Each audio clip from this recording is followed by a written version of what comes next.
Am I on one? Well, I've been on, but can you hear me now? Check, check. Can you hear me now? Okay. It is 6 o'clock. We're going to go ahead and call this meeting to order. If you would, please stand for the pledge and remain standing for the invocation. I pledge allegiance to the flag of the United States of America and to the republic for which it stands, one nation, under God, indivisible, with liberty and justice for all. Please stay standing. Heavenly Father, we come before you today with grateful hearts, thankful for the beauty that surrounds us here at Holly Lake Ranch. The warmth of spring reminds us of new beginnings. It may be a fuller. Your handiwork is all around us, and we're truly blessed to call this place home. Lord, we ask you to keep us mindful of those among us who are facing hardships, those who may have lost loved ones, and those who are dealing with difficult news, and those who simply just need a helping hand. May we as a community wrap our arms around them, offer them comfort, strength, and love, just as you wrap your arms around us. Help us to continue treating one another tonight with kindness, respect, always striving to walk the ways of you, Lord. May our words be gentle, our hearts be open, and our behavior reflect the love and grace you so freely share with us. Bless this meeting, guide our discussions, and lead us in wisdom as we make decisions for the good of our community in all that we do. May God bless America. In his name we pray. Amen.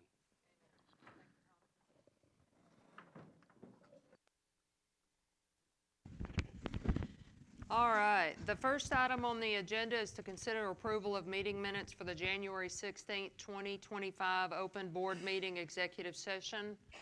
Do I have a motion? So moved. Have a motion. Do I have a second? Second.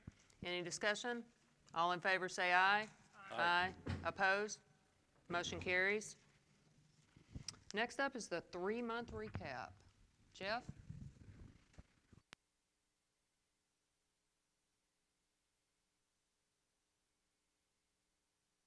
Evening, everybody. All right, we're going to try to not linger a whole lot on this tonight because we've got a lot else to do. We're going to go over the end-of-year financials real fast. I'm going to start with revenue. Had a really good year on revenue. I do want to make sure that everybody understands that $4,021,724 is a bit skewed.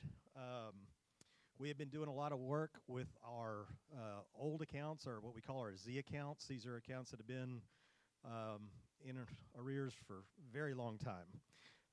To get them to where they actually needed to be, we ended up billing an additional $276,000 worth of dues. Then, unfortunately, a lot of that turns right around and gets written off to bad debt. But this way, we get all of the accounts in our point-of-sale system exactly like they need to be so that we can go forward with the collection process. Initiation fees. We always budget 2 per month, so $120,000 is always going to be right where we need to be. I do want to talk real quick about overall initiation fees. We had $517,250. So that represented 103 full initiation fees. That is better than the 85, obviously, that we budgeted for. It is a little bit below our 10-year average. Our 10-year average is 136. So, but based on the conditions that they were going to predict for 2024, I think we did pretty well there. Golf sales, this was a bright spot for us. The $460,000 were $53,000 over budget. $27,000 of that was in memberships. $6,900 of it was in carts, and $20,000 of it was in green fees. So across the board, we were up. So really good year, and that's despite 65-plus inches of rain. Other income. Again, this is skewed. We had $29,000 over budget in late fees. $14,000 of that was attached to those delinquent accounts that I was talking about before.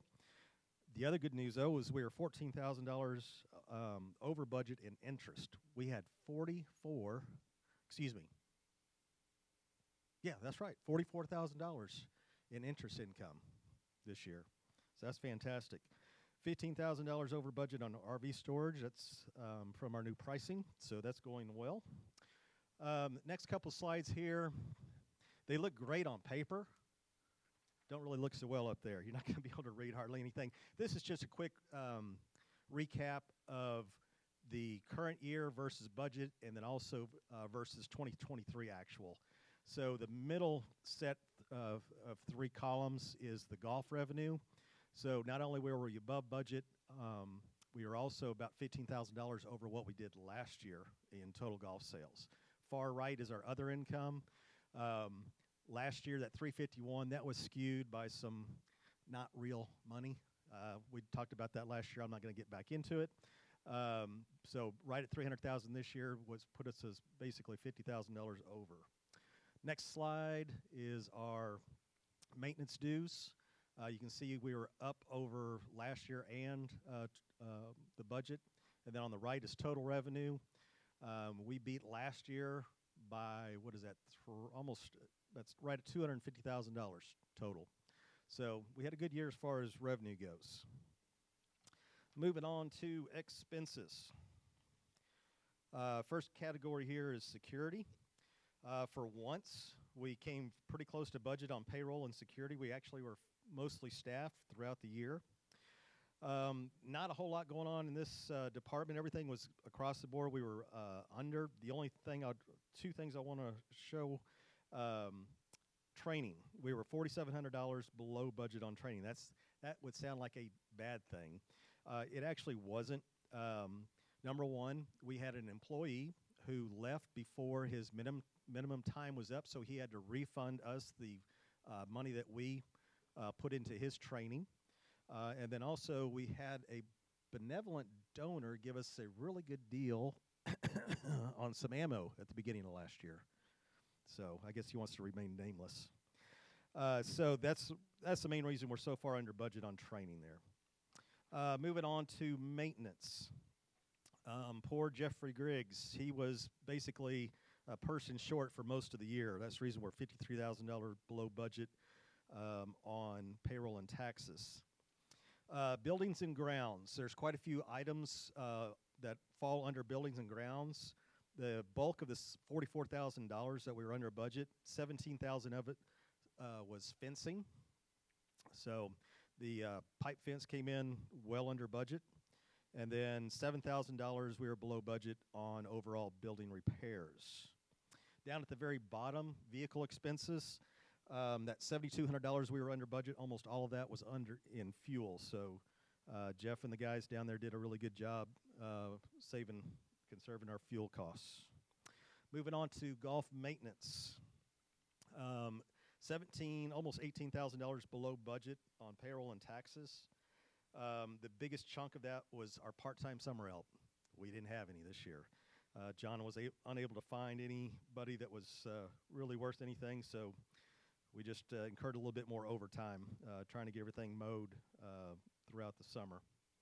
Buildings and grounds, the two biggest things that make up that $19,500 under budget, we were $10,000 below budget on seed and sod and about $6,500 below budget on sand. We were over budget $5,000 on equipment repair. A lot of that was out of John's control. We had to replace both the fountain and the bubbler on the pond there on number 12. The fountain ended up being about $14,000 between the fountain and the installation. The bubbler was another $4,500. So if you take those two things out, he actually did a very good job this year on equipment repair. Tree removal, we were over budget. That's the 25,663 you see there. That was comprised of 63 trees that we had to take down. And again, we take down trees that are present a safety hazard and or hazard to I can't talk tonight. Property adjacent to the golf course. There we go. So it's not like we're out there just cutting trees down willy-nilly. We are going to try and do a little better job this year of the trees once we get them cut down, letting George, our contractor, just fell them, and then we'll clean them up and haul them off. Utilities. This is the good side of that 65-plus inches of rain. We're $8,900 below budget on utilities. Yes, we get our water for free here, but it does cost a lot of electricity to put that out on the golf course, so that helped us in that department there. Moving on to pro shop expenses. Um, Again, the payroll, we were pretty much well staffed throughout the year in the pro shop. The reason we're so far under budget there is, again, 65 inches of rain. When it's raining and we're closed, we send our people home. Buildings and grounds. We came in so far under budget there. We had some issues with the air conditioning in the pro shop. July and August in the afternoon when you're in there, we could have that AC set at 65 degrees and it would still be about 85 degrees in the pro shop. So we had budgeted money this year or this past year to try to figure out what exactly was going on. Jeff was able to find a very simple and easy fix to it that made it a lot more efficient. Can still get a little warm in there toward the end of August, but it's way more manageable. So really did a great job in helping us out there. Don't really have anything else on pro shop. Recreation expenses, $9,500 below budget on buildings and grounds. That's basically just a result of the fitness equipment getting here later than what we had planned. Equipment repair. We had a couple of repairs to the west side pool here this past year. We had to replace a pool filter and a backflow valve. And then we did a really good job on pool chems. We were $2,300 below budget on pool chems. That's the reason why the supplies budget line is so far under. Restaurant, buildings and grounds, 52, almost double over budget. We had significant issues throughout the year with the grease trap, the septic tank, and the lift station there at the restaurant. Jeff would really like to come up and talk about it, wouldn't you? It was a pretty rough year for those things. We also had a couple of AC repairs regarding the restaurant. Everything else was pretty close to on par. Moving on to admin, payroll, way under budget. We never filled the director of operations position after it was vacated, and then we were also pretty much throughout the year, one person short up front. Varying positions throughout the year. It wasn't the same position all the time, but so that was a result of that 96,000. That's pretty much it on page 1 of admin. Page 2 of admin, we renewed, early in the year, we renewed our copier lease. And the copier lease itself was going to be more expensive, but our printing was going to be way less. So we're almost $5,000 below budget on printing. The copier lease is about $2,600 over, so the net result is about $2,400 to the good for us. Down there under travel, we realized that we were kind of taking advantage of some of our staff. You know, you think that Origin Bank is right up the road, right? But we go there every day, sometimes twice a day. And when we started tracking it, it had added up to a lot of mileage for our staff. So we were much more diligent in tracking their trips to the bank and reimbursing them the way they should be reimbursed. HR expenses. The $65,000 were below budget. Almost all of that is insurance, our health insurance plan for our employees. But a good chunk of us was also the payroll service that we use. We use QuickBooks payroll service, and we're just able to save quite a bit of money with the new software that we're using. We moved to a different version of QuickBooks that took out some of the payroll service for us.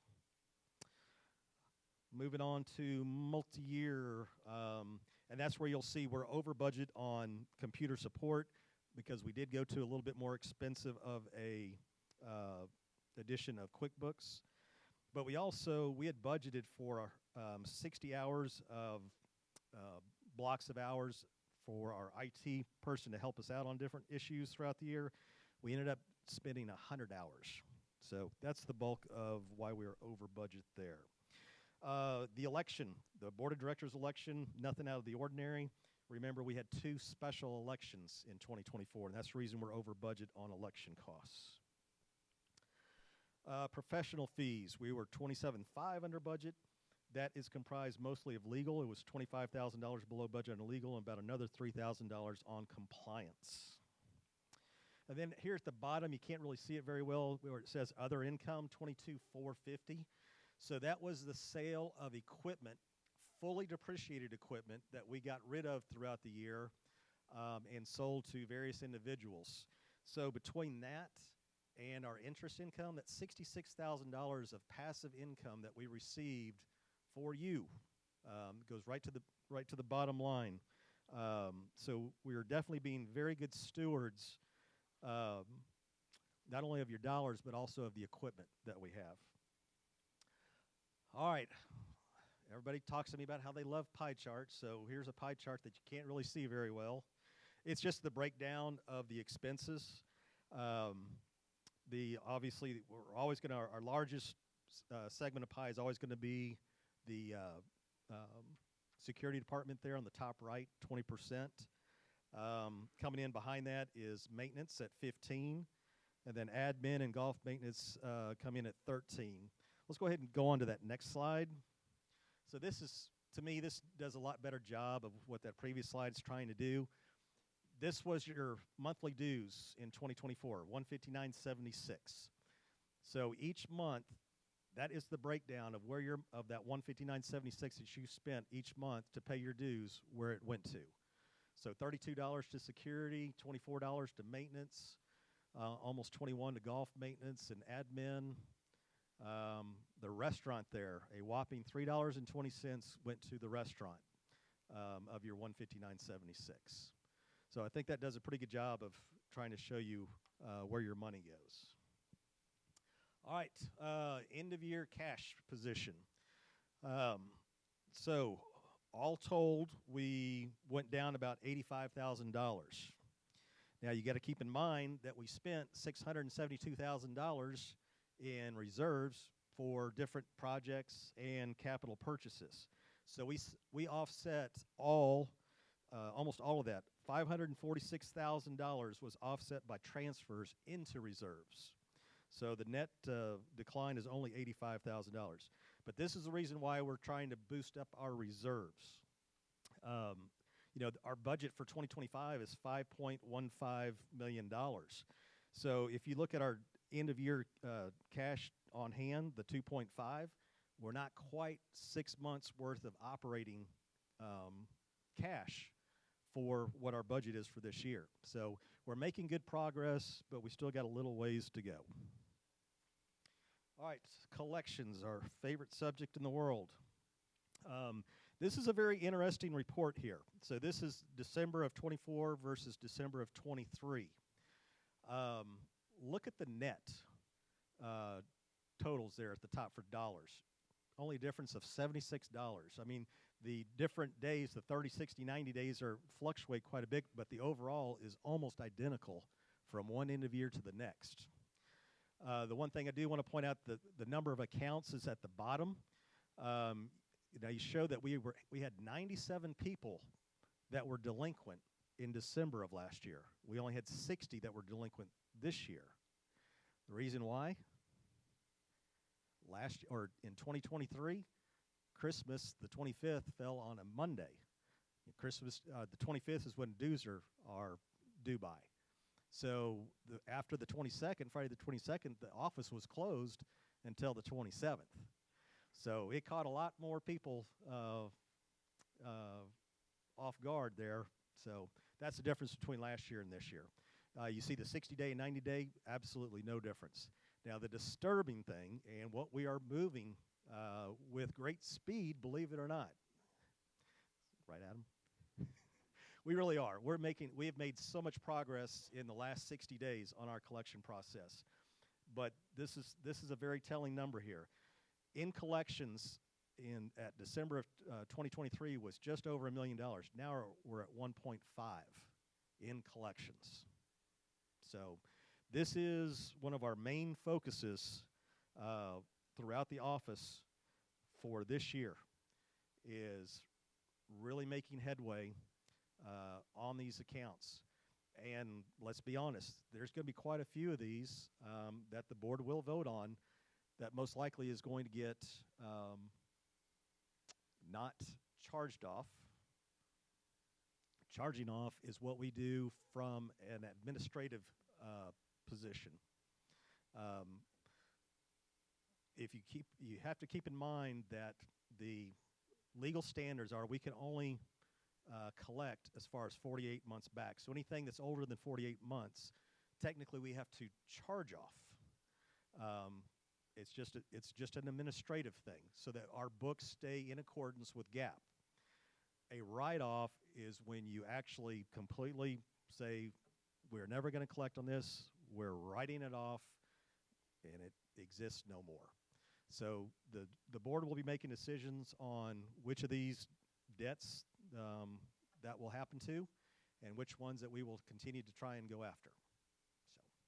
So, all right, I know I went really fast, but we've got a lot of other things to talk about. I do want to point out one thing. There was, especially my finance committee members here, we had one late invoice come in, and so we had to redo the P&L. So we took off the old P&L off the website. The one that's on there now is the accurate one. That was reflected in the numbers that you saw tonight. So I implore you, no, I won't implore you. I encourage you greatly to go to the website, look at the financial page in detail. It's the entire thing is there. You know, some of these things that I showed you tonight are summarized. For the most part, it is line by line. But go to the website, look at these things. If you have questions, email me. I'm happy to answer anything that you don't understand. We want you to understand these reports. We're not trying to hide anything. We take a lot of pride and a lot of energy putting these things out. Our finance committee does a great job of checking us on all of our numbers, digging down, drilling down into QuickBooks, looking at it. So we want you to be comfortable looking at these numbers and understand what they're saying to you. With that, I will open it up to any questions on financials only. Yes, sir.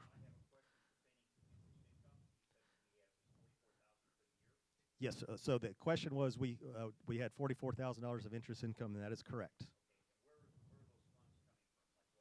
Okay, so all we've done, we wanted to, about 18 months ago, I guess, is when we started talking with the finance committee. We wanted to figure out a way to better utilize our reserve funds to earn passive income without any risk, okay? We wanted to dip our toe into the water for now. So all we did was meet with our officials at the banks and say, look, you've got to give us some better deals on interest rates. And they did. They were very forthcoming with us as far as what they could do for us. When we saw the numbers they gave us, we were happy with it. So that's all we've done is get better rates on our 13. We have 13 bank accounts, everybody, between CNB and BTH, Origin. So that's all we've done is keeping our balances up and drawing the interest on those accounts. Real quickly, what is the total accumulative amount that we have with these 13 accounts? Yes, so that George. that's what that was. And yes, it's George is from section 4. Section 4. Yeah, if you don't mind coming to the that's So anyway, yeah, that slide I showed you, the 2.5 million. That's everything. That's total cash between our operating account and all of our reserve accounts. Yes, sir. Oh, thank y'all so much. I'm going to go sit back down.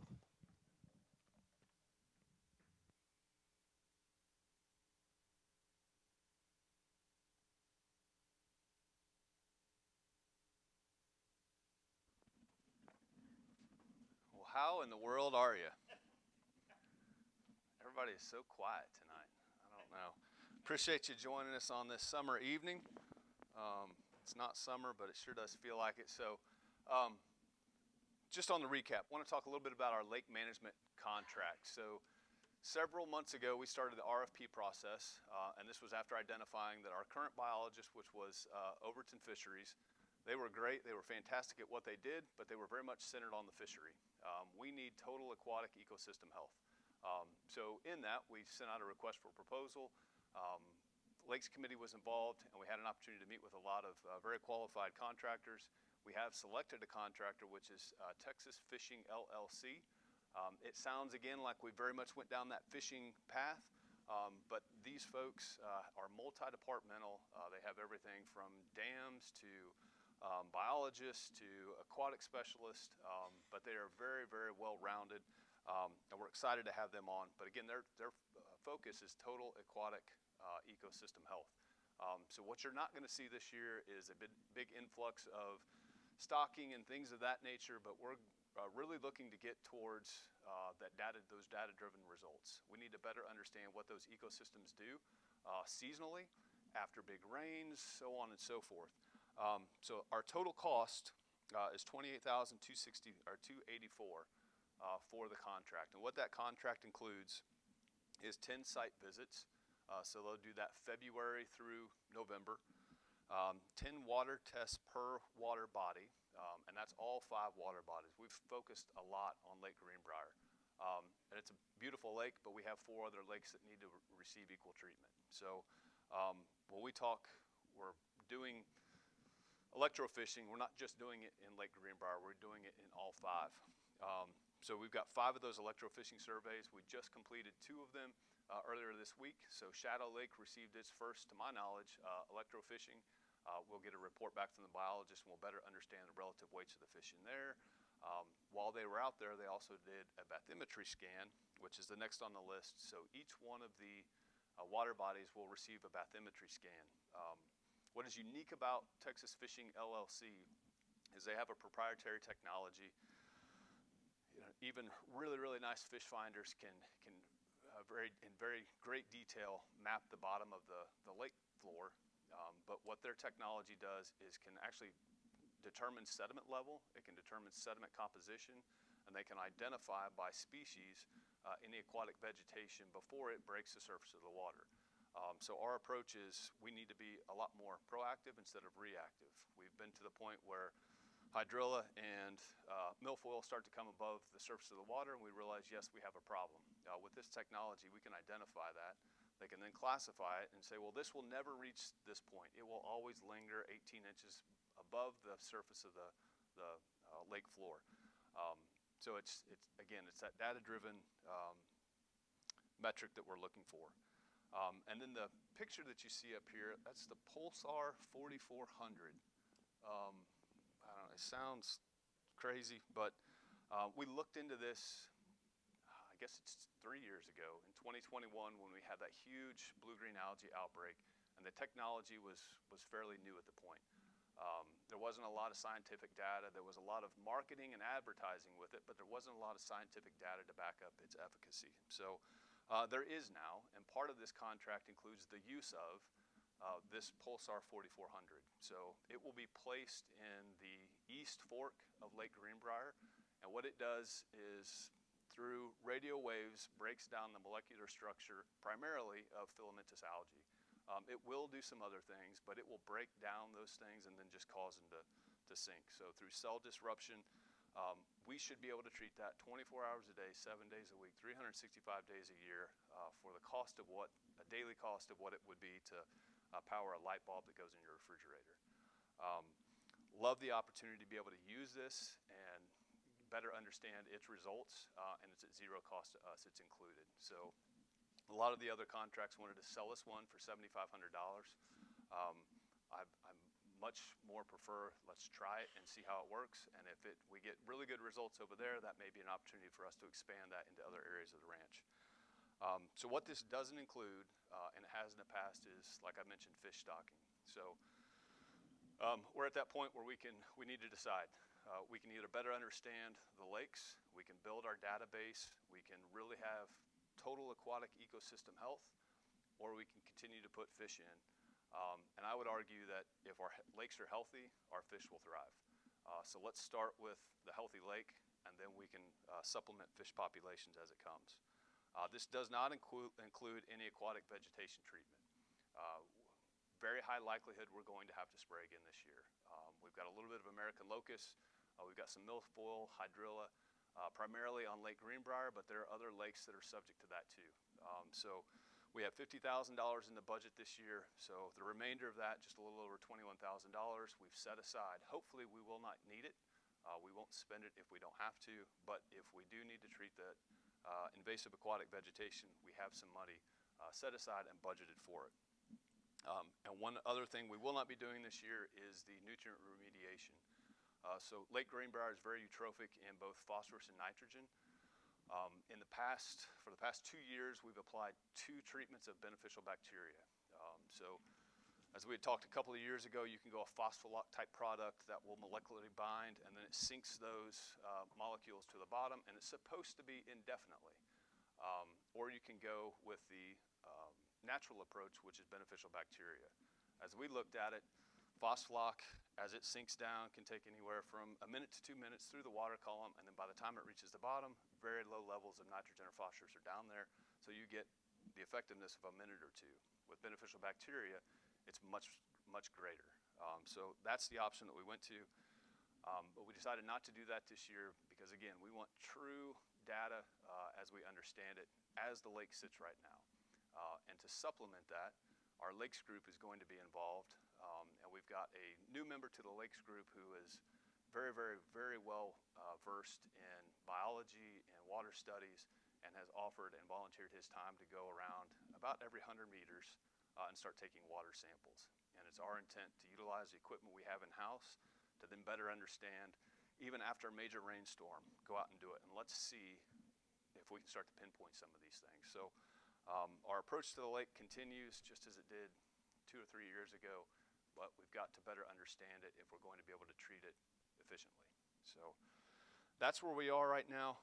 You will see them out here throughout the year, and we will start getting around to the other lakes to do the bathymetry scans as well as the electrofishing.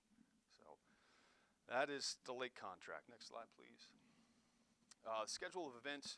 Hopefully everyone had an opportunity to review the schedule of events for 2025. As we were coming up on this year, there is a lot going on in your lives. There's a lot going on at the ranch, and we wanted to give you an opportunity to be able to schedule those things. If you wanted to come to the Fall Festival, we'd love for you to come, but we need to communicate that a little bit more in advance. And as this thing continued to grow, it originally started off as a staff forecasting and planning tool, and then we kind of grew it a little bit more and said this would be really beneficial for the board, and they put some inputs in it, and then we said, wait a minute, this would be really beneficial for everyone. So we included those things for member awareness, but it's also a great opportunity, even clubs and groups. Now you can start to deconflict some of those things. You know, we have a major golf tournament or an outing or whatever it might be, but hopefully it will be beneficial for our clubs and groups so that we're not stacking so much into those weekends. In that, you'll see the event highlights. We've got the things like the open meetings, our resident Q&A, golf tournaments, member support. So we've got our shred days, our mammogram buses, newcomers orientation, and so on and so forth. And then some other key dates. Pool opening and closing is always a big topic. You know, when is it going to open? When is it going to close? So that's all listed in there. A new event we're going to do this year is called Lounge by the Lake, and it'll be held right out here. Last year we did the eclipse. We don't have an eclipse this year, so we decided to do a lounge by the lake. And more details will follow on that. And then our second annual Community Fall Festival, but there's a bunch of stuff in there. Again, I just want to stress that this is a planning document to a degree. We've made every attempt to make this as accurate as possible, but there may be times that we have to fluctuate sometimes. So if you see an email come out that doesn't quite coincide with our 2025 scheduled events that was done in January and December, please go with what we send out. So I think that is it for the recap, and get into the current.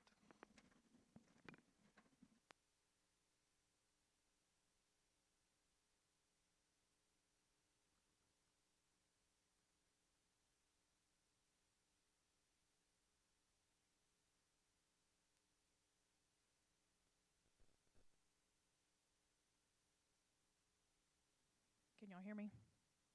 Is it good? My name's Lindsay. I'm the Director of Administration.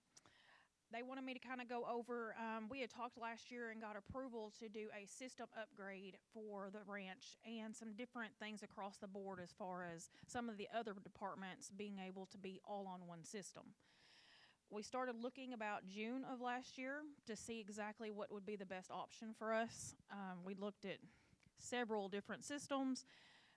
We had several different quotes, gathered lots of data between those, and when we presented it to the board in December, they elected to go with North Star. This system will replace about 10 of our systems that we have now. Admin has Jonas, we have that system. We have a different system that we use for golf. We have a different system for security. We have different systems for lots of things, and not one single one of those communicates with the other system, other than us manually as employees going back and forth with your information and making sure they match across all systems.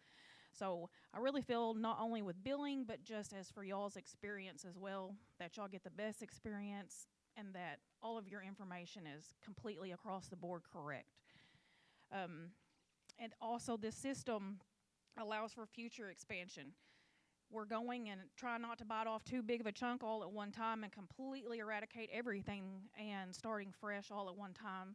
This does allow Holly Lake to grow and to have additional systems and different features that you guys, I really feel like once we implement this and start going here with you, y'all are going to be just as excited as we are to implement it. Right now we're looking at an implementation in June of this year. We did, like I said, got the approval from the board back in the open meeting in December. It was approved for $70,000. We did go ahead and place the initial deposit of $22,500. It was made on January the 29th of this year. We'll be having a coordination call. I believe it's scheduled for next week, next Wednesday, so we can get exact timeline of events of when this is going to implement for you guys, what exactly that will entail, so we can set times up to go over it with you guys so y'all know how to use the system to communicate with us. The final payment of that will be due once we actually get the official go live date and we actually go live with that system. So some of the benefits, I just want to real quick go over that with you guys. Like I said, all systems are going to talk. It's going to be one system. And that can give communication across the departments. They will have the mobile version that you can use on your phone. You can use it on a desktop, but it's going to have communications. I know Adam will probably still do his normal emails, but all of that will be on this site. As well as any Facebook updates will all be connected to this, as well as your statements will be on there, your bill pay will be on there. I know a lot of times it's kind of confusing even for me when I'm going on trying to figure out you have to go onto a website now, and then you have to click and have a completely different login to go to another website to make a payment if you guys want to make a payment online. So this system is going to alleviate all of that. You log in, you see what you owe, it will be completely lined out of exactly what those charges are for, and you'll be able to make the payment right there. It'll also have a system, when I was talking about expanding, it has the option to do reservations. We're not quite there yet. We will be doing it with golf, but going in the future, different reservations as far as possibly the restaurant. There's some just different things that this system does entail that we can add to in the future if we need to. Also, form submissions. I know right now, if you want to do something with the ARA, you have to come into the administration office, fill out a form, make your payment, do everything in person. This alleviates some of that. That system will allow you guys to go on there, see exactly what you need to submit with your forms, pay the deposit. It still is a stop hold, still goes to the administration office for approval to get submitted, but it alleviates some of the having to come up to us, and we do want you guys to come in there if you want to and speak to us, but it alleviates some of that so you don't have to do as many trips to our office. Some things I do want you guys to keep in mind is that we're trying not to pull any incorrect or bad information that we have on file now with, like I said, the various departments. So in the statements this month we're going to send out is going to have making sure that all of your demographic information is correct, any of your billing. anything like that is on there is up to date and correct, because we want to make sure and pull all the correct information into the new system. We can always make corrections. It'd be a lot more seamless if we can go ahead and get the corrections from you now to make sure we pull correct information. In addition to that, this is all going to be new for staff, going to be new for residents. We will be holding some type of training sessions before we just go live with this, so you guys know exactly how to use it, what all it entails, and then even when it does go live, I mean, we're obviously going to be there for your support at the office, any questions you guys may have, but we'll also hold some sessions with you guys once it goes live just to see what other questions you guys may have. And that's all I have on that.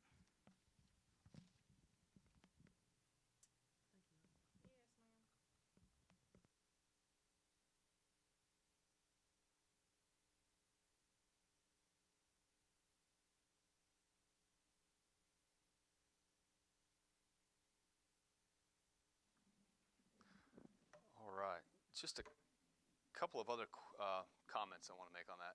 Lindsay put in a tremendous amount of work going and looking at all these systems. This is currently what Hot Springs Village has. So they've been involved with this system for quite a while and have worked out a lot of the bugs. She actually went up and sat with them for a period of a couple of days.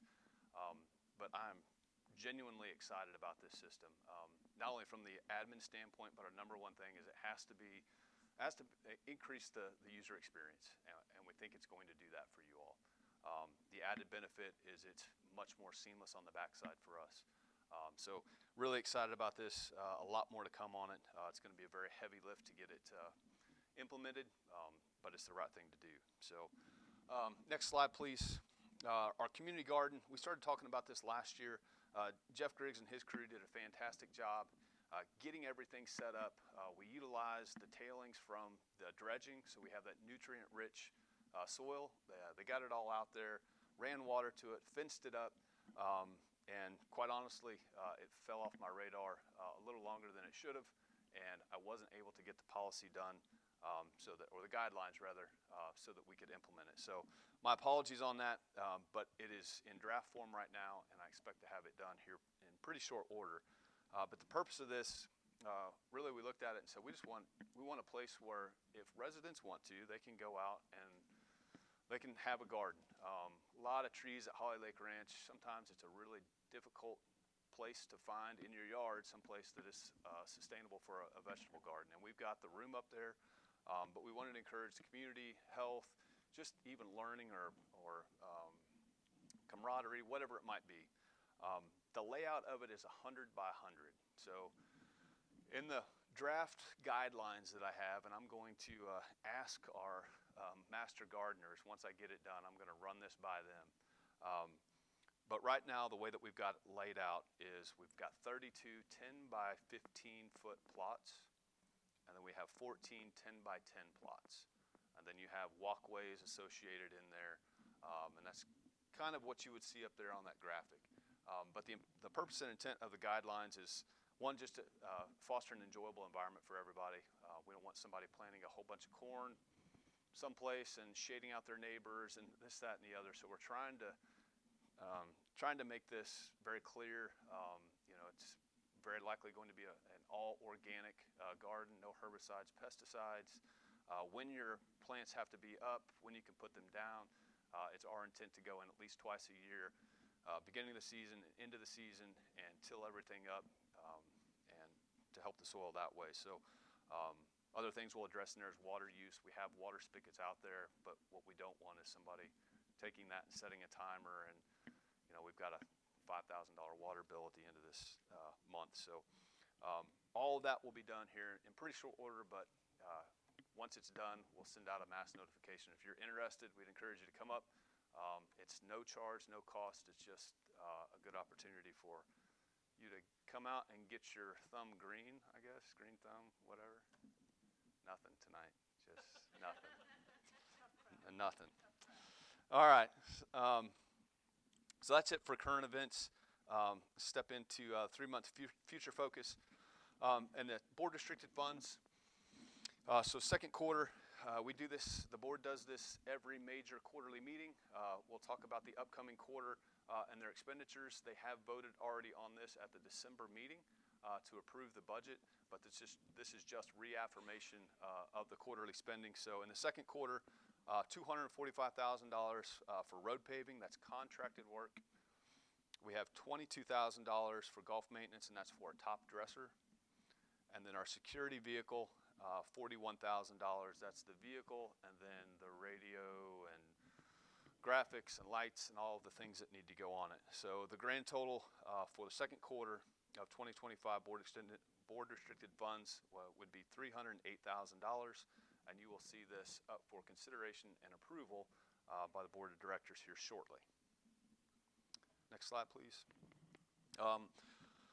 Member account audits, this goes very much in line with what Lindsay had spoke about with our transition to North Star. We really need to scrub our data. Our Jonas system, I think, was put in place in 2014.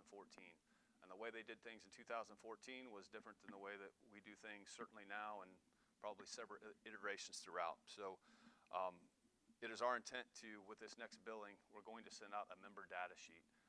If you would be so kind to fill out that member data sheet and either drop it in the mailbox, bring it up to admin, you can mail it back, whatever means, but we would like an opportunity to go back and review your member account, just your basic data within that member account, to make sure that it is as accurate as possible before we begin this mass migration over.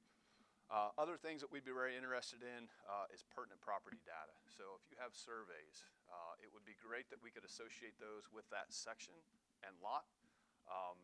A lot of times folks will come up and they'll submit an ARA permit and they'll say, I used to have a survey, but I can't find it.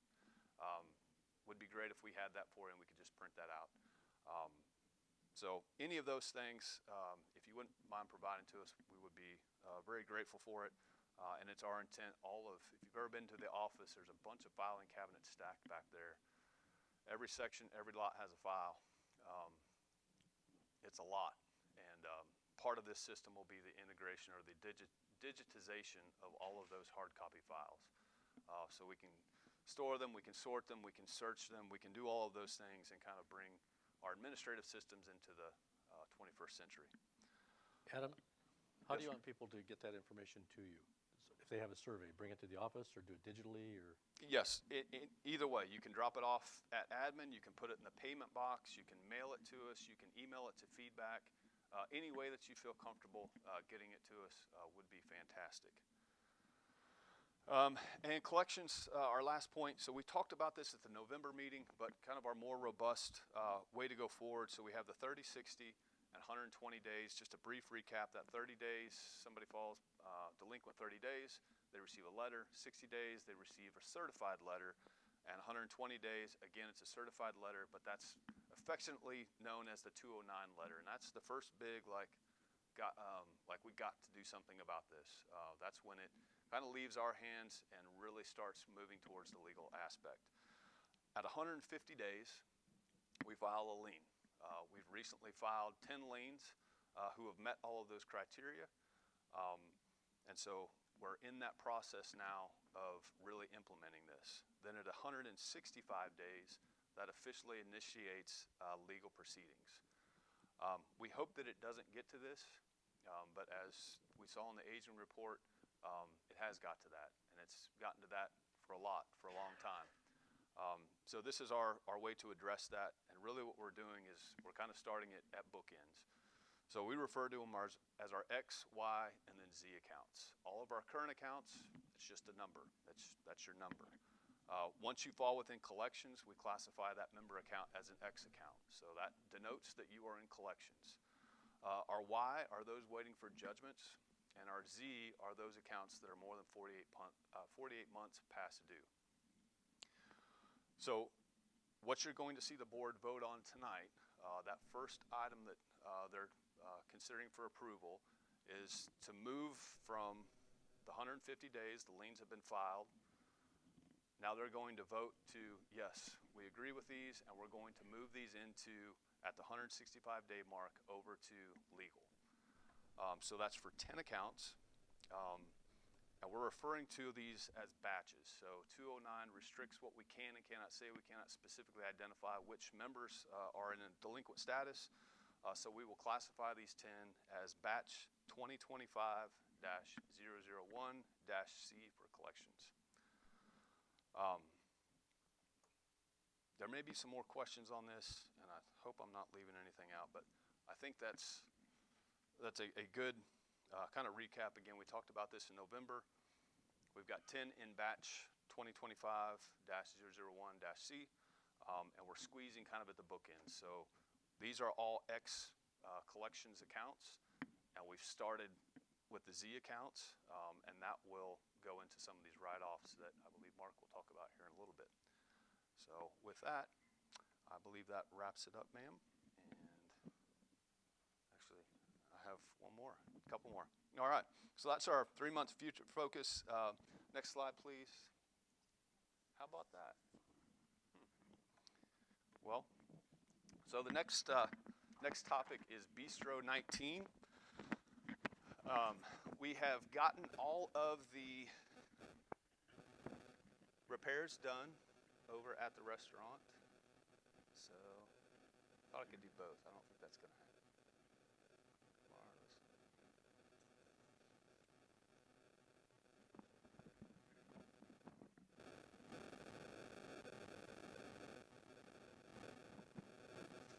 Okay. So Bistro 19, we've gotten all of the repairs done. Jeff Griggs and his crew did truly a phenomenal job. Hey, there we go. Look at that. Did a phenomenal job on a very tight timeline with organizing outside contractors, with doing a lot of work in-house, but it's all been repainted. There's new flooring that you'll see. There's modifications to the main dining room. The major bar in there was taken out. We've included another small little alcove, which will serve as a kind of a serving area for the servers and dishes and things of that nature. And then what you'll see on the 19th hole side is a complete new bar area. We've expanded that and extended it so the bartenders have a little bit of room to work. There's some more seating, but everything has been painted. I think it looks really great, but what we tried to focus on at this point, due to the tight timeline, was function. Let's get the function of the restaurant where it needs to be so that we can open it up. You're not going to see a lot of decor. When you happen in there, that will happen over time. I know noise has been a big complaint, especially in that main echo chamber of a dining room, and it is even worse now, complete transparency, with that hard surface floor. Budget just doesn't allow for us to be able to go out and buy 74 3-foot by 6-foot acoustic professionally made panels, so we're going to try some DIY stuff. I think that we can achieve reasonable results for about $100, and we're going to try it. And if that helps, we'll do it again and again. But we recognize that that is a significant problem, and it's a big turnoff for folks to come in when you can't even understand the folks sitting to your right and left. So we recognize that, and we're working on it. John is intending to open up tomorrow night for his soft opening. So I understand it's going to be a limited menu, and it's only going to be a dinner service. The same is going to be true for Thursday, and then Friday they're going to be open all day, but I believe, again, it's going to be a limited menu. They have some folks up there tonight. This is kind of their trial run, so they've got some friends and family, but they've got all their employees, and it's an opportunity for them to validate kind of their processes and their procedures and run some things so that hopefully when we get some folks in there tomorrow night, it's a very pleasurable experience for everybody. I do believe it's going to be a limited opening tomorrow with just the 19th hole side. The main dining room won't be open until Friday. So that is the Bistro 19 update. Next is Silverleaf Common Property Transfer update. We've been saying this for year and a half, two. I don't know. Really, we would have had it done, but the Silverleaf Committee has become so tight that they just wanted to kind of just remain as a committee and just continue to do wonderful things. But really, that Silverleaf Committee, holy cow, just invaluable, the amount of work that they put in. We are getting close. I know we have said that. Close today is different than close 3 months ago. But close today looks like the title commitment has been signed. We know that. We sent it to, or has not been signed, has been delivered both to us and to Silverleaf. We've talked about that for a month or two, probably 3 at this point. Silverleaf looked at it and said, hey, we have some questions. You're talking all these parcels and meets and bounds and all of this stuff, but graphically show me what I'm transferring to you. We said, okay. We contracted with an engineering firm out of Tyler, the same one that Silverleaf had used in the past. We figured let's build some familiarity with the folks that we're selecting. Got the product back from them. It was either right before or right after Christmas. Had sent that over to Silverleaf. They looked at it and said, we're really, really close, but we still have a few more questions. And it's really, it boils down to the what is transferred via special warranty deed and what is deed without warranty. So the board and I met with the engineering firm and Silverleaf and really talked through some of these things and said, okay, what is it going to take to make you comfortable? And title was involved with that as well. They had a couple of questions on title. So they're in the process right now of revising some of those things, but we fully expect that once those revisions are done, that is it. That is going to be the time that here's the deal. This gets transferred via special warranty deed. This will be transferred via deed without warranty. And congratulations, Holly Lake Ranch. You are now the owners of your common area. We expect that that's going to happen, I would say soon, but what does that mean? As quickly as possible. So we appreciate your patience on it. It's been a tremendous lift for what started off with 8 people on the Silverleaf Committee and now 2 iterations of the board, but it was 54 years kind of in the making. So again, we appreciate your patience on that, but we are getting close. He means it. Okay, so next up is recognition of past service and 2025 committee members. As you may or may not know, per the HLRA bylaws, we have 3 standing committees, the ARA committee, the election committee, and the finance committee. And the members of those are appointed once per year by the board of directors. I'm going to start out talking about the ARA committee. I'm sure many of you have put in a permit, applied for a permit, had things, build a fence, do this, do that. What a lot of you don't know is those guys meet 50 weeks out of the year. Every Wednesday morning at 9 o'clock, although I think some of them are there quite a bit earlier. Every Wednesday morning, except for the week of Thanksgiving and Christmas. And this year they got an extra day off because New Year's was on a Wednesday. They meet every Wednesday morning to go over the permit applications. The board redid the ARA policy and guidelines last year, so they've had to learn all of that new stuff. Sometimes because I'm usually at those meetings as the board liaison, and sometimes I'll walk in and they'll have 4 applications, and sometimes I think most I've seen is 23. So as you can realize, this takes up a lot of their day. It's not like they get there at 9 o'clock and leave at 10 o'clock. Most of the time they're there. Sometimes they're out of there by noonish, but sometimes it's 2 or 3 or 4 o'clock. Last year we had 4 people serving: Chuck Davis, Mike Cassidy, David Grubb, and Dale Kelly. Dale Kelly chose to step down about October-ish. We had several people that had been interested in being on the ARA committee. The ARA met with all of these people, did an interview, invited them on ride-alongs, had them sit in on meetings because they wanted to make sure that the people that were serving are the best fit and that could actually, you know, it's one thing to know the rules, it's another thing to know them well and to be able to follow those rules, even if it's not necessarily something you agree with. So this year we're going to have 5 members on the ARA committee. I'd like to recognize those people. I think a few of them here, I know 3 of them are here. We will keep Chuck Davis, Mike Cassidy and David Grubb. We have 2 new members of the ARA committee. Richard Hollingsworth. He's a relatively newcomer to Holly Lake Ranch, retired firefighter from the DFW area. And Randy Brock, who's been here a while. Mike, you're also here. I don't see Chuck and David, right? Mike, wave at everybody. Okay. So, smile when you do it. Okay, so with that, those are the 5 that are being appointed by the board this year. I want to, if you see these guys, shake their hand, tell them thank you.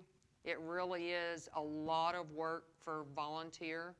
You know, I tell them I give them a raise every week, but you know, 100% of zero is zero. So, but they're tireless, they're dedicated. They'll go out in bad weather unless it's just, you know, rip roaring storming. So their dedication is very much appreciated. So thank you.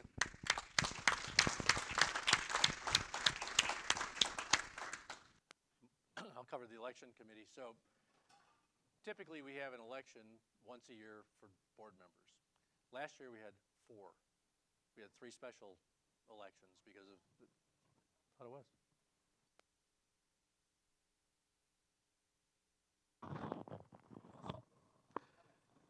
Last year we had 4 elections, the board, and then 3 special elections. And I know that when you think you get a ballot in the mail, you just put an X in wherever you want it and drop it in the mail. Well, a lot happens before that.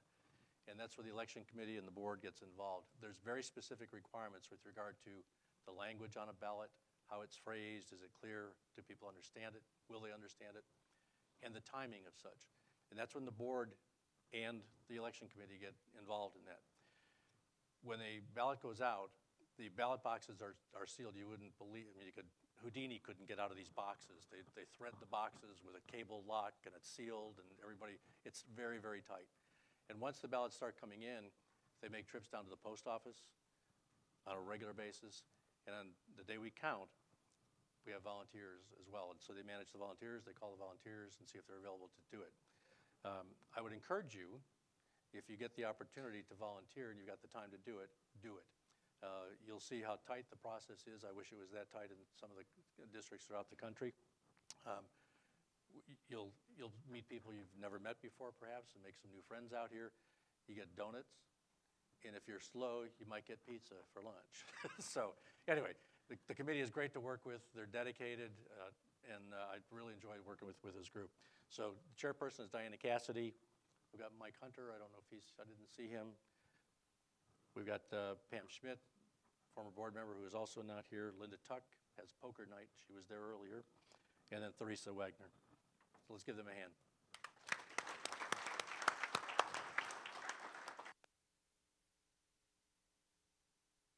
All right, I'm going to do the finance crew. As I told y'all in September, Miss Martha Burke asked to be replaced due to some family issues, and we appointed a person for the end of the year. This year we will proceed with 5 people again. We meet once a month. They go through every number, everything, check everything that's done up here in the admin, and they have to put up with me. So they're pretty tough people. Our committee is made up of Dwayne Dunk, the chair, Candy Hughes, Donna Finley, Casey Miner, and Elaine Hall is our new member who's appointed for a full year this year, who finished out last year for Martha. Folks, it's interesting what they go through. They check every number with Jeff. They really gonna have a tough next few months as we go through these collections and try to figure out what we are and clean them up to be exactly where we want to be for real money that we do stand a chance to collect. So if you see these folks, tell them thank you, because they earn it. And we look forward to it. Dwayne's here, Donna's here, Elaine's here. Casey's sitting over there hiding behind the Brock, so I can't see him. Okay, thank y'all so much. If you see, raise y'all's hands so people can see who you all are. So, thank y'all.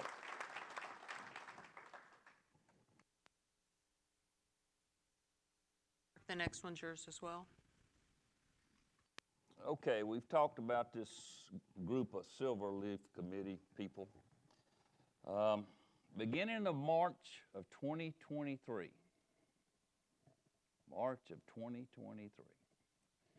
there were some phone calls made to 8 people by the board saying they had a little project they needed. The word 6 months was mentioned, the word 9 months was mentioned, but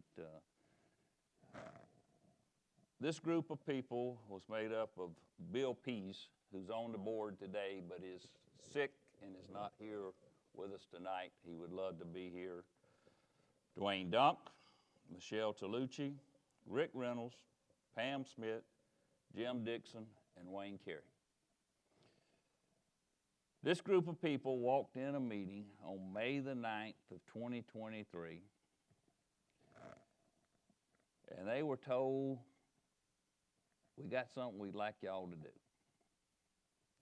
We would like y'all to tell us what Holiday Inn bought several years ago, and they don't have any deeds, no titles, they don't have anything. And we need to know what they own and how we can take it for the best of Holly Lake Ranch. We started out with a half-inch book of tax bills. We know what they had paid taxes on. And from there, they went through lawyers, letters of intent, financial implications, condo shares, feasibility studies of tearing them down, moving them, Holly Lake Ranch attempting to buy them. They got a letter of intent signed. We couldn't even get a title company that would even talk to us about working with us on doing this, because they said there was no records and there was no trail. This committee got those documents together. No telling how many hours they put together to do it. They met, they got a purchase sales agreement signed. They went through, they met with Silverleaf in October of 2023. Thought they were getting close at that time. Had other things they needed to do. Silverleaf just kept asking and asking and asking. And you got to realize they owned all this. They didn't know what they owned. They bought a bunch of resorts at one time and it was all put together. These people met with Adam continuously. As they got closer and closer, more lawyers, more changes. Can't do this, we can't do that. And they had some doozy of lawyers they dealt with. Dwayne talked to every lawyer in Texas for a month trying to find one that would work with us and work with the group. What this committee's done is phenomenal. And if you see one of them, tell them thank you, because they earned what they got paid. Along this group of people, there was one individual that was there every day. And Adam, we wouldn't be here without him. He never gave up. As frustrating as it is, he kept his head high. He talked to them. He could sell ice to an Eskimo. But we're not there yet. We're very close. And we would like to thank the committee for what they've done. The task they were assigned by the board has been fulfilled, other than the final line being signed to take over this property. Thank y'all for all your time and effort. Adam, thank you.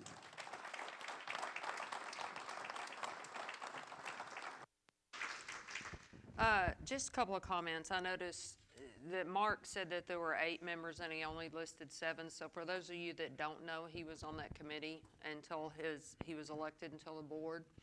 I'd also like to add a comment about Adam. He loves getting compliments, so he might. Okay. One of the things that he's done is long before this was a vision and even a thought that this could be a reality, he's worked very hard to foster relationships with the county, and he worked very hard to foster those relationships with the people at Silverleaf here locally and at corporate. And I just want to go on record as saying that if it hadn't been for him fostering those relationships in the beginning, I don't believe we would be where we are today. My opinion.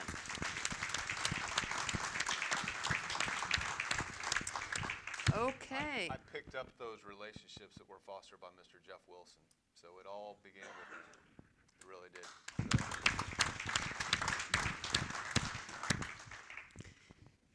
Okay, so next up, we've got several board action items to consider. The first thing is, as Adam discussed, we have some 10 accounts where liens have been placed on them. The recommendation is that at 165 days, we will send any unsettled liens or accounts in batch number 2025-001C to our attorney for judgment and foreclosure proceedings as applicable. Do I have a motion? So moved. Have a motion. Do I have a second? Second. All in favor say aye. Aye. Any opposed? Motion carries. Mark? All right, the second thing we would like to vote on tonight is a write-off.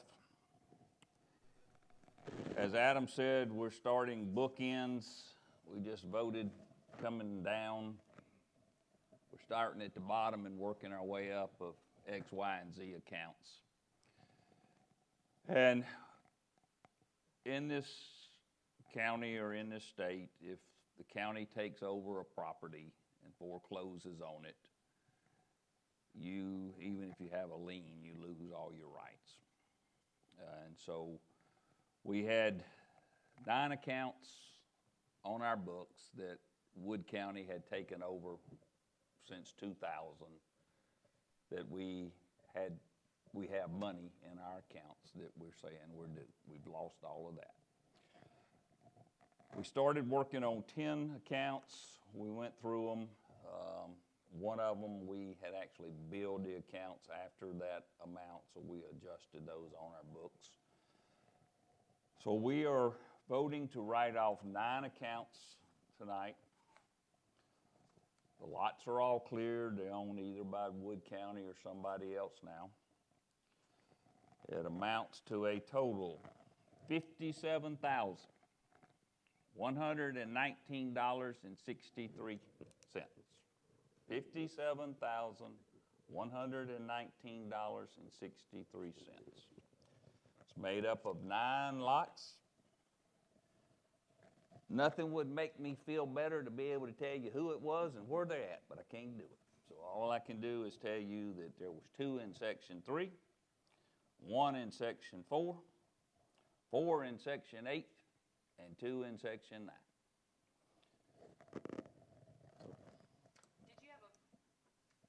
Did you have a batch number on these that we're going to be voting on, please? This will be called 2025 Batch 1 Write-Offs. Thank you, Mark.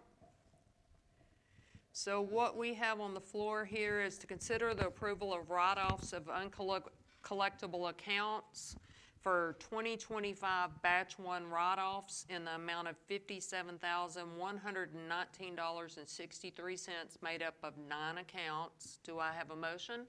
So moved. Have a motion. Do we have a second? Second. All in favor say aye. Aye. Aye. Motion carries. All right. Next thing up on the committee is to consider the approval of the second amended non-management committee appointment dissolution. As Mark said when we signed up for these people, because I actually recommended a couple of people and said, oh, this will just be a few months, and I'm surprised those people are still speaking to me, but they are. It was supposed to be a kind of a short-term commitment, or what we envisioned to be a short-term commitment. But the initial resolution that formed the committee basically had 4 things that they were supposed to do. They're supposed to consider the impact of the sale of the property when Holiday Inn or Silverleaf, as we know it, got rid of the common areas, whether they sold them or, as they ended up doing, giving them to us for the sum and consideration of $10. They were supposed to look at impact aspects of potential financial loss and aspects of potential financial opportunities, looking at limiting the financial loss and make make recommendations and present options to the board. Based on that initial charter or that resolution, all of those items have been fulfilled. We are, as Adam said, as we have all said multiple times, we're almost there. I truly believe this now. And it's time that these people that have worked so hard for 6 months that turned into, what, 18 months? Give or take, wasn't it about 2 years? That, what we have on the table now is to dissolve that committee. So we want to consider the approval of the Second Amendment non-management committee appointment dissolution. Do we have a motion? So moved. Do we have a second? Second. All in favor say aye. Aye. Aye. Opposed? Motion carries. Next is the consider approval of the document retention policy.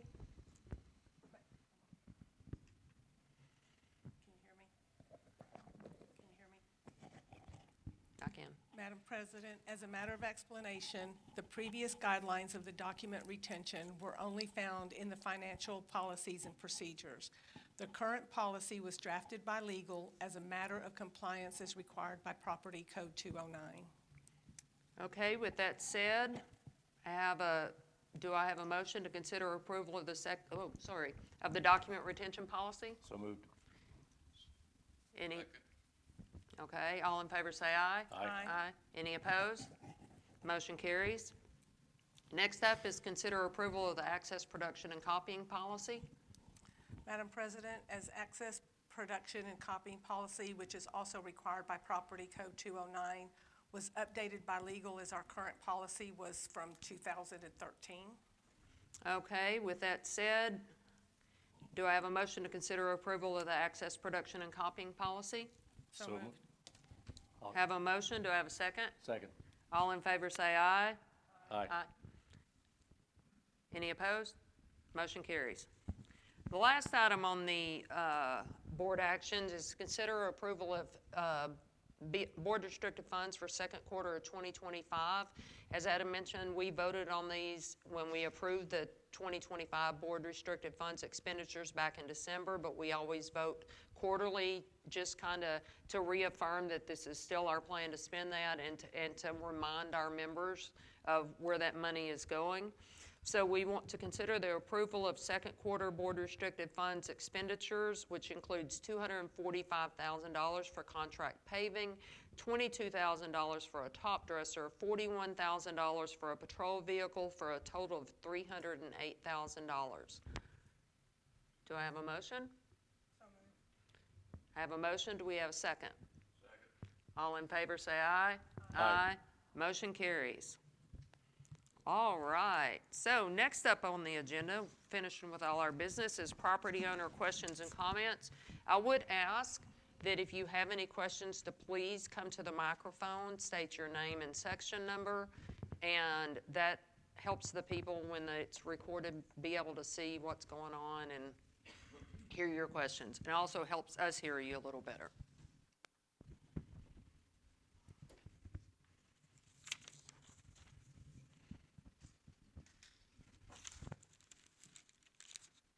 Hello, Lisa Brock, Section 2.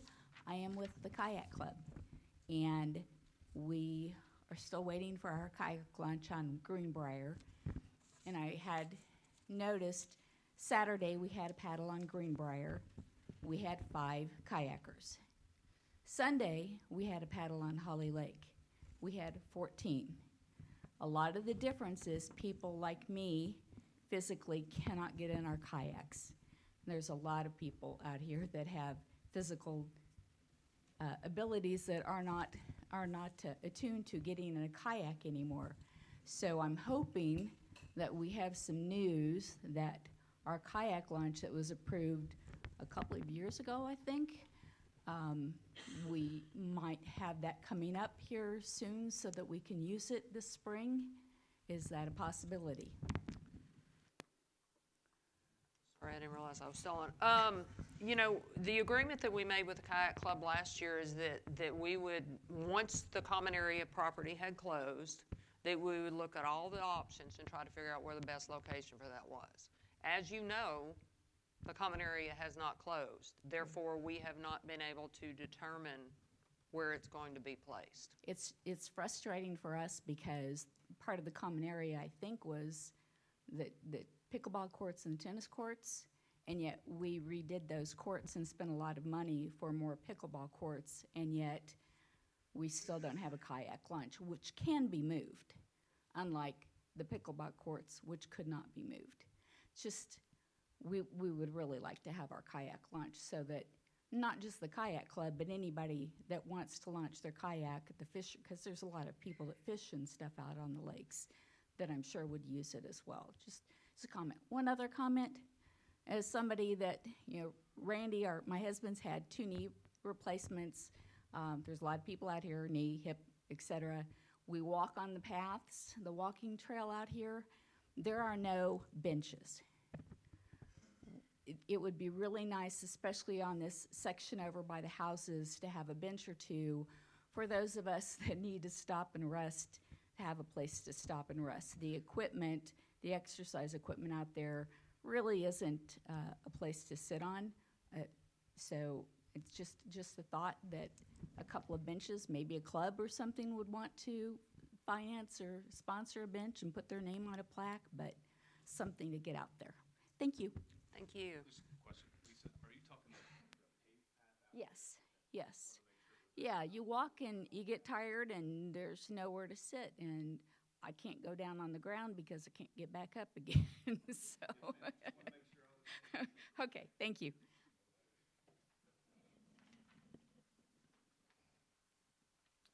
My name is Kevin Cook. I live in Section 2. I would like to thank the board, all the committees and the clubs, and everyone who makes Holly Lake Ranch an awesome place to live. I have one question. The question I have is about a disaster preparedness plan for fire or tornadoes. Is there some place that we can find that? Is something being created for that, for the residents in case of an emergency?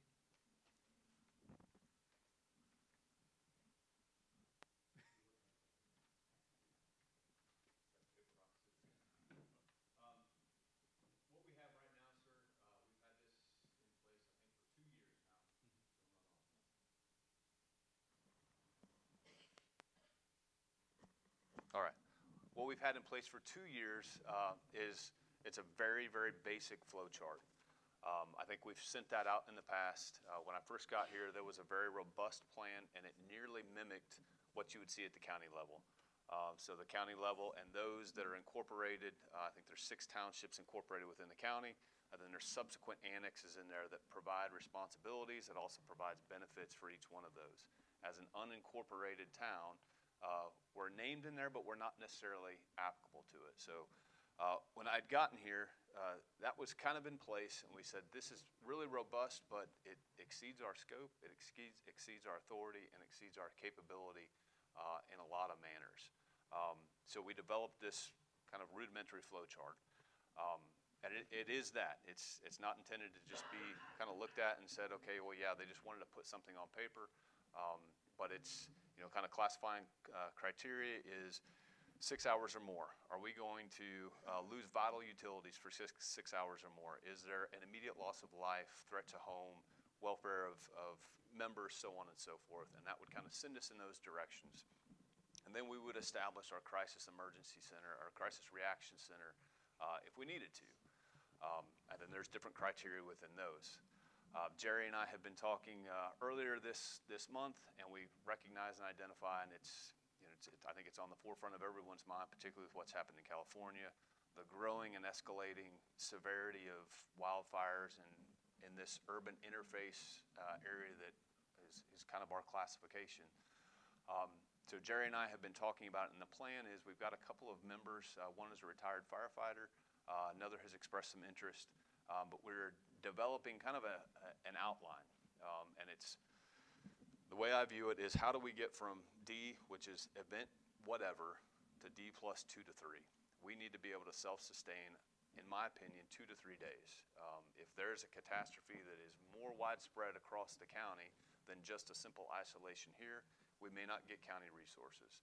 But we need to be able to sufficiently set conditions in accordance with NIMS to be able to be eligible for natural disaster relief, any FEMA money, things of that nature, as well as serve the residents of Holly Lake Ranch. So we're in that process of drafting that, and then we will get with some of these other folks, kind of refine our draft, and then we will put pen to paper on refining, you know, the more specifics in there. And eventually would love to get to a point where we say, here's not only the plan, but now let's do some drills. I'm a military mindset guy, and there's only one way to learn to do something, and that's drill till you can't get it wrong. So we're looking at things like that. We hope to host some of those drills. Security's in the process now of identifying homebound folks. So, you know, we need to know. God forbid something happens, but we can drive through and broadcast through a loudspeaker, get out of your home, but we know a person in this home, and that home physically cannot get out. So that is our priority, to get them out as we advertise and evacuate throughout the way. So we're getting there. We're not there yet, but that is our plan, sir. To further, Kevin, so beyond what happens within the ranch, I have concern about what happens when people leave the ranch. And so in terms of rendezvous points, you know, because there's emergency exits all around the place. So I think we need to establish, if it's feasible, some kind of a rendezvous plan that you meet up, we account for people, we got all the I's and noses counted, and we know where people are. Yes, I agree with that. One of the things that I've seen, you know, they have the emergency alert system for, if we had something like that, that we can notify our residents, hey, there's a fire at the section blah, blah, blah. You know, you can actually sign in, you know, if you don't want to hear it, type thing, but you can have it on your cell phone, and it's like an early warning system. Hey, there's a fire in section blah, leave at this exit. So otherwise, a lot of times it's very confusing. You don't know what direction to go in and what, you know, and what to actually do. Yes, sir. One of the things with our current system, we send out text. You'll notice most of the time you get a text from us, it's very urgent in nature. I don't know about you, but I don't, you know, my phone goes off and says I've got an email. 9 times out of 10, if I'm at home, I'm not checking that email. But when I get a text, I get a little alert here, and I get a little snapshot that says, oh, wow, something is happening. So if we have an emergent type situation now, that would be sent out via text. Obviously, we would have local fire department, EMS, we'd have all of our security officers out. We would have pretty much all hands on deck. But that's not enough, and that's part of the problem, or part of the thing that needs to be addressed within this plan is there's a lot of groups with a lot of different resources, a lot of different skills. Like, I would love to, and what we will establish is, you know, where's our link up point? If you have medical training, you're a nurse, you're a doctor, you're a first responder, you're somebody who can at least triage or advancedly treat folks, where do we link you up? Because I don't want more casualties created when folks are trying to do good, but they don't have communications with them, or, you know, things of that nature. So we will get there. It's going to take some time, and I think it deserves the time, not just simply put some words on paper, but we need to validate that they actually work. Thank you. Yes, sir. Adam, what's the generator status for this hall? So Randy Brock, Section 2, asked what the generator status was for the hall. Just delivered, it's either yesterday or the day before. So it's finally in. That thing was on order for 52 months, I think. 52 weeks. 52 months would be excessive. 52 weeks. 52 weeks. They've already got the pad poured. Our maintenance department did a fantastic job with cutting the cost of some of that. They did a lot of that work, did some of the trenching. C&B Electrical has already been out here pre-delivery of the unit. I think they've got the transfer switch already installed and some of that other wiring done. So now we're waiting for, the big delivery has been made. We're waiting for installation of gas. Once we can make that gas connection, then we can make the final electrical connection and give everything a test, and then this will be the dedicated, no kidding, if something happens, you will have power, you will have water, you will have heat or AC, come here. So. Cindy Wilkes, Section 4. We were talking today at our hand and foot, and we got to worried to where we were kind of concerned about the hog situation. And going forward, what are we going to do about that, or can we? And just a quick comment before we get to the hogs. My husband goes to the mailbox. We live on Holly Trail East, and we constantly see cigarette butts. Now, I know that you can't stop people from throwing them out the windows. However, we do live in a forest. As wet as we can be out here, we still live in a forest. So if you could say something maybe in your blast or something about, don't throw the cigarette butts out the window, you know. And a lot of people don't field strip them, so they're live. But anyway, the hog situation, we're a little concerned about what's going to be done about that. Yes, ma'am. I've noticed some. Noticed a lot more around Shadow Lake. Was out there earlier in the week with the contracted lake biologist. Talked to some members that live out there, and they said, "Boy, it's almost getting routine. You can almost set your watch by it to a degree." Right before we came over here, members sent some pictures and some videos, and substantial. Thank you for sending those. Substantial populations of hogs. We get this every year as folks have lived out here, but typically it's pretty short in duration. We've had instances where we'll get reports of it, 2, 3, 4, okay, it's time now that we need to do something. They're not going to move on, and by the time we get a trapper out here, they're gone. We have met the threshold that we will contact a trapper tomorrow. If you are interested in allowing the trapper to come and utilize your property, please send an email to feedback. If you have a main thoroughfare that they're going through and you would allow us to utilize that property, that would be fantastic. Otherwise, we kind of have to fit in where we can get in with those traps. So we will contact the trapper tomorrow, see how quickly we can get them out here and they can address the situation. Have you saw something in Section 4? No.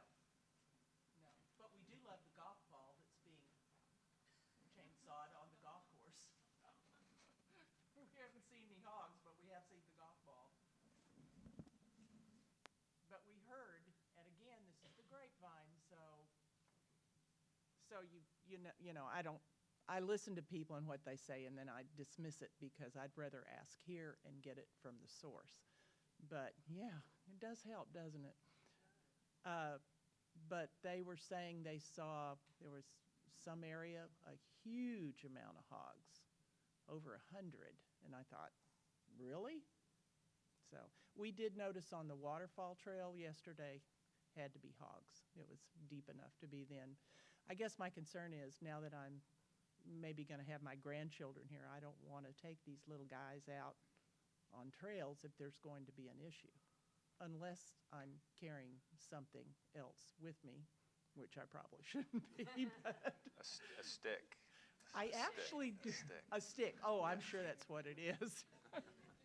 I do know some people out here that would just love to sit out there with those sticks that look different.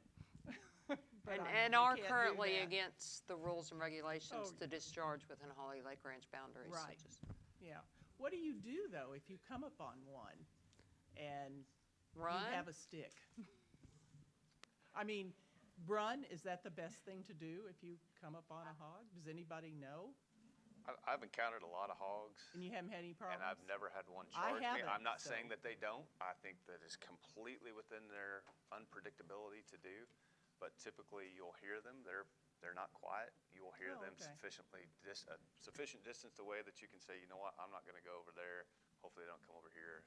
And aren't they nocturnal mostly, or they are not? I guess I better look that up because I'm not sure. I think it largely depends on temperature, particularly when it's warmer. Right. They're going to stay more sedimentary. They'll move. Do you, after these traps are set, do you kind of let us know that that's happening and that they've caught some? Or where we are? Typically, we don't. Okay. We just get the trapper out here. They will get as many as they can, and we'll Yeah. kind of see what it is. They're pretty good at kind of knowing, like, yeah, we're seeing a lot of hog activity now. Hey, something significant changed with the weather, Okay. temperature, rain, whatever it might be. But we will call them and let the folks that do this for a living come out. But again, I stress if you would like us or would allow us to put those traps on your property, please send an email to feedback, give us a call, send an email to me so that we have choices of where we can put these things. Okay. Well, thank you. I'm glad to know something's being done. Thanks.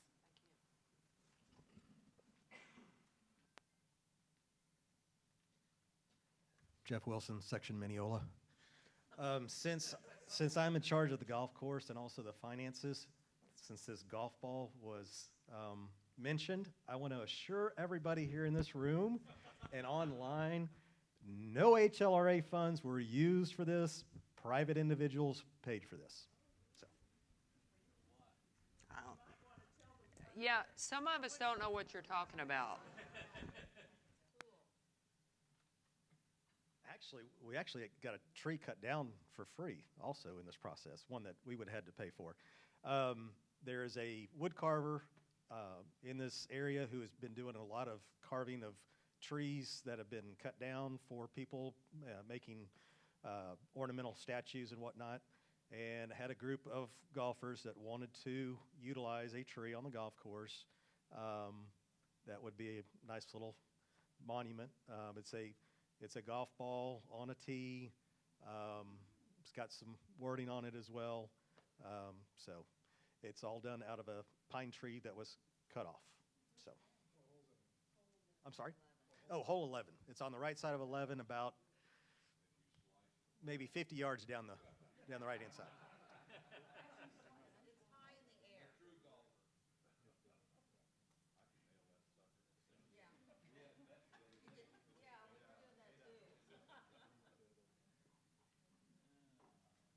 I'm Dr. Danny Sessoms. I live at 233 O'Gate Path.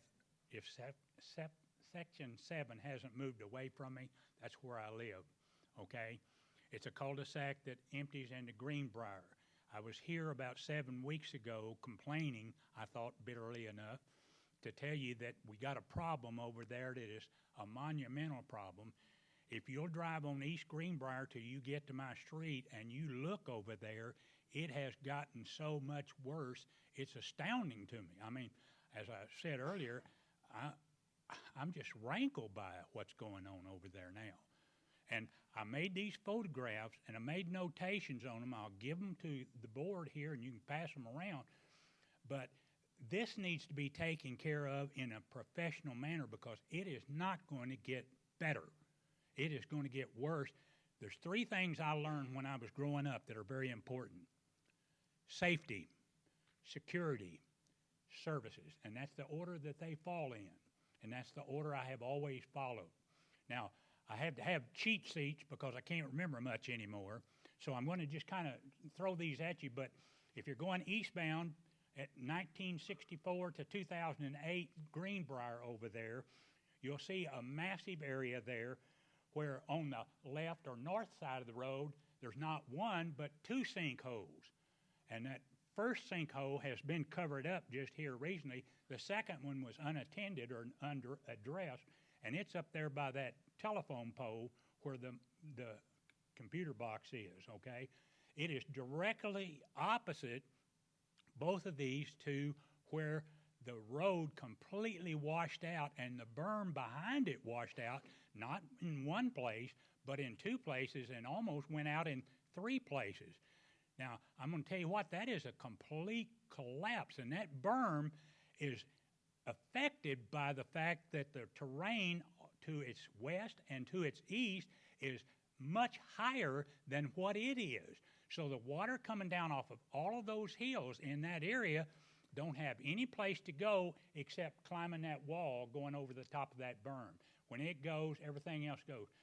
I was so proud of that road bed that was put down. I think that was the best job I have seen since I've been out here on this lake, okay? There's an area over there now, because I looked at it very closely, that's about 4 feet by almost 9 feet, where there is no of that good pavement that was there just a couple of weeks ago, okay?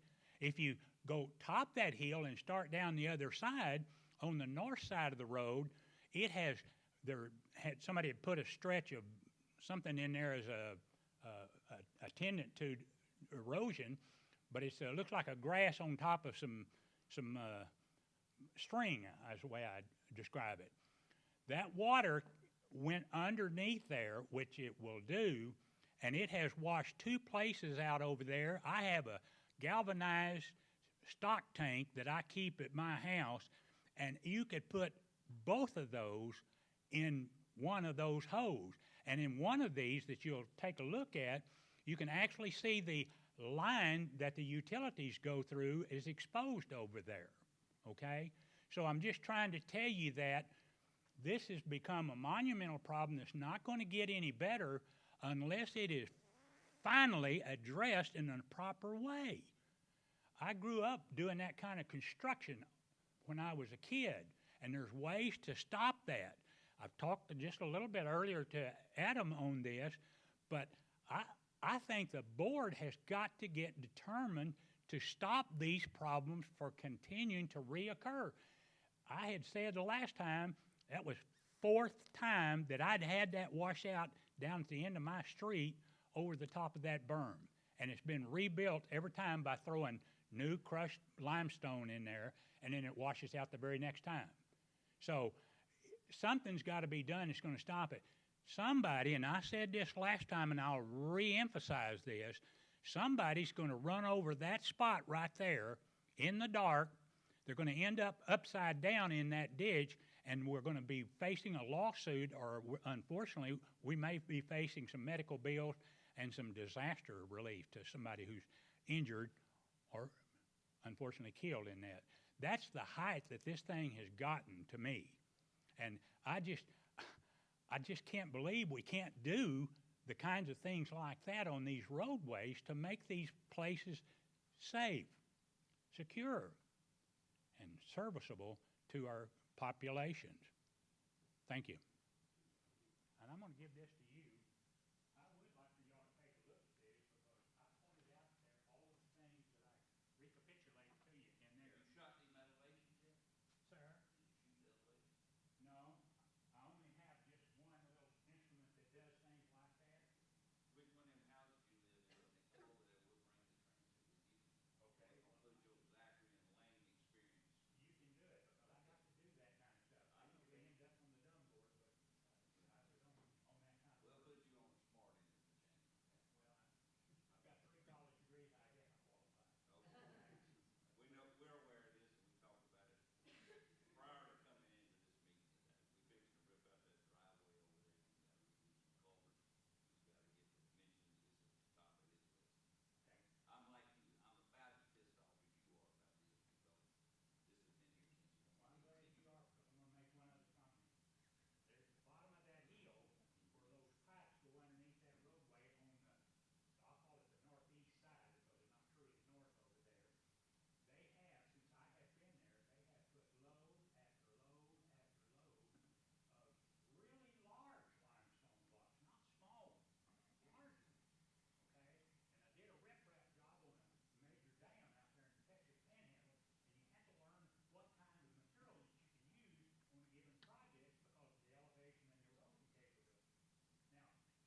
I'm Kevin Cook. I live in Section 2. I'd like to add some information to the lady that talked about the hogs. I did Sundown Bayou. Sundown Bayou is a good place to start. I witnessed actually 10 there while I was hiking over there. So might be a good place to start. Thank you. Yeah, Sundown Bayou might be a difficult place. We don't own that. That's a recreational easement. And that recreational easement, it states 3 specific reasons or purposes of which we can use it. It's hiking, fishing, and there's one other. So that may get a little bit sticky, but again, I would encourage anybody, if you would allow us to utilize your property, please reach out and we'll get it addressed. So.